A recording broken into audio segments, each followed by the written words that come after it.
আসসালামু আলাইকুম বন্ধুরা, আমরা এখন আছি লঞ্চঘাটে। আজকে দুর্দান্ত একটি খেলা হবে। সেই খেলায় অংশগ্রহণ করবে শক্তিশালী নগদ একাদশ এবং শক্তিশালী বিক্রয় প্রতিনিধি একাদশ। আমি এখন দেখতে পাচ্ছি বিক্রয় প্রতিনিধি একাদশ এবং নগদ একাদশের উভয় দলের খেলোয়াড়বৃন্দ। পিছনে আমিরুর ভাই আছে, দুর্দান্ত বোলার, বল করে থাকেন।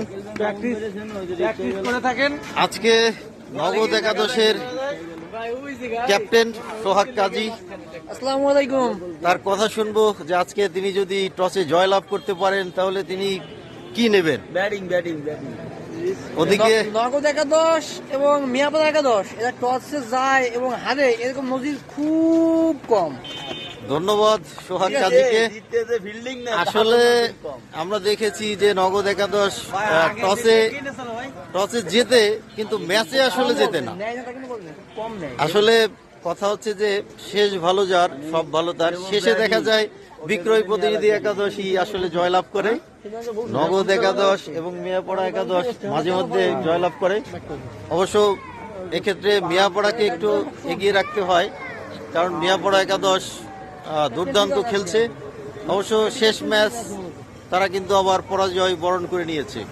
আসলে এটাই খেলার অংশ, একদল খেলায় জয়লাভ করবে এবং আরেক দল পরাজয় বরণ করবে, এটাই খেলার অংশ। যা হোক, আমি এবার দেখছি আজকে আমিনুর বিক্রয় প্রতিনিধি একাদশের অধিনায়ক তিনি অনুপস্থিত। দেখা যাক আজকের ভাইস ক্যাপ্টেন, অর্থাৎ তিনি আজকে দায়িত্ব পালন করবেন ক্যাপ্টেনের, সুমন মুন্সি, তার কাছ থেকে শুনে নেব যে তিনি আজকে কি প্ল্যান আছে তার। আর কোনো প্ল্যান নাই, যে মাঠের কথা এখন বললে এই যে নগদের অধিনায়করা দাঁড়ায় এসে সবাই শুনে ফেলালে পরে মাঠে ঘুরে যেতে পারে যে কোনো সময়। প্ল্যান করবো আমরা 11 জন। ধন্যবাদ, তিনি প্ল্যান বলতে চাচ্ছেন না, কারণ বিপক্ষ দলের প্লেয়াররা আছে।